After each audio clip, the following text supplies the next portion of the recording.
Pour célébrer le passage à l'année 2021, la firme d'ingénierie Boston Dynamics a publié une vidéo présentant des robots en danse. Au-delà de leur adresse, je me suis intéressé à leur mise en mouvement. Au-delà de l'habileté de leurs gestes, je me suis surpris à décomposer les déformations successives de ces structures. Je vous propose donc d'examiner comment bougent les objets en général.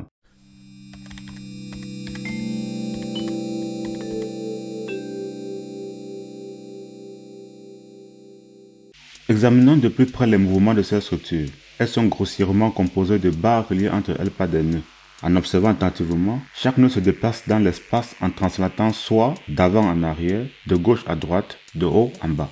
Le mouvement dans l'une de ces directions peut se faire sans que le nœud ne bouge dans aucune des autres directions.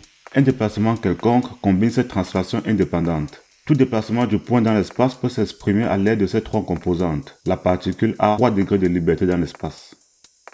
Un corps rigide dans l'espace, comme un œuf, un avion, un navire ou la nacelle d'une éolienne, se déplace aussi selon ces 3 directions, mais peut également tourner autour des axes principaux. On a alors 6 degrés de liberté. Prenons cette voiture. Elle peut aller en avant ou en arrière, ce mouvement est appelé avance. Aller à gauche ou à droite en s'écartant de son chemin, c'est la dérive. S'élever et retomber sur la route, c'est l'ascension. S'incliner comme pour se renverser sur le côté, c'est le roulis. S'incliner comme pour gravir une rampe ou descendre une pente, c'est le tangage. Se retourner vers l'arrière, c'est le lacet. On le voit, le nombre de degrés de liberté indique le nombre de variables nécessaires à la description du mouvement, de la configuration ou de l'état d'un système mécanique. Par exemple, cette voiture qui avance en tangant a besoin de 2 variables pour décrire ce mouvement. Autant les structures rigides résultent de l'agglomération d'une infinité de particules, autant ces corps rigides ainsi formés peuvent être assemblés pour constituer des systèmes avec des composantes mobiles ou immobiles. Commençons par des systèmes à composantes immobiles. Ils se retrouvent généralement dans les ossatures des ouvrages de génie civil. Prenons le cas d'un portique encastré à ses fondations et soumis à des charges sur la barre transversale. Ces charges amènent la barre transversale à se mouvoir. Ce mouvement est observable à 3 échelles.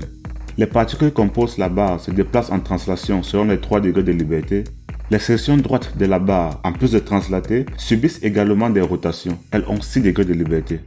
Dans son ensemble, la barre effectue un déplacement global en gardant inchangées les positions relatives des particules les unes par rapport aux autres, couplées d'une déformation pendant laquelle les particules translatent différemment les unes par rapport aux autres.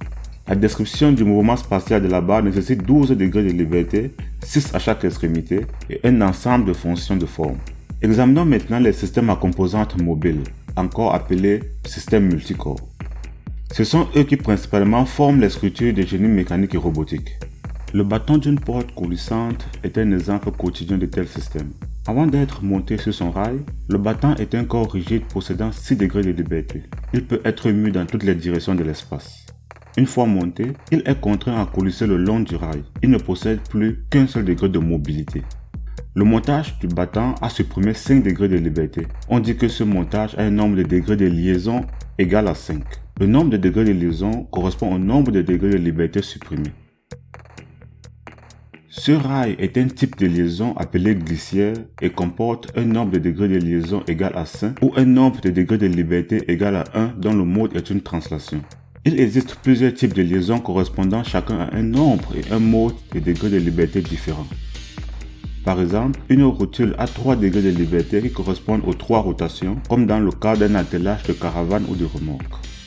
Pour un deuxième exemple, un pivot n'a qu'un seul degré de liberté qui est une seule rotation, comme dans le cas des pédales de bicyclette ou des pommelles de bâton. Reprenons un de ces robots et simplifions son schéma mécanique. Il s'y trouve, disons 15 corps ayant chacun 6 degrés de liberté. Il y a 14 liaisons possédant chacune un certain nombre propre de degrés de liaison.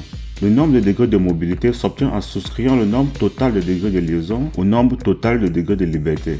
C'est la formule de mobilité ou le critère de Kurzbach. Le calcul des degrés de mobilité d'un système exige la connaissance du nombre de degrés de liberté de chaque joint comme présenté dans ce long tableau.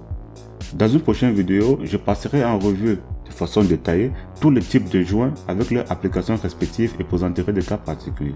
Merci d'avoir regardé cette vidéo jusqu'au bout, j'espère qu'elle t'a plu. Clique sur j'aime et dis-le moi dans les commentaires. Je t'invite à t'abonner et à activer la notification pour ne rien rater des futures publications. Partage autour de toi. Rejoins-moi aussi sur les autres pages dont tu trouveras les liens en zone de description, WhatsApp, Twitter et Instagram.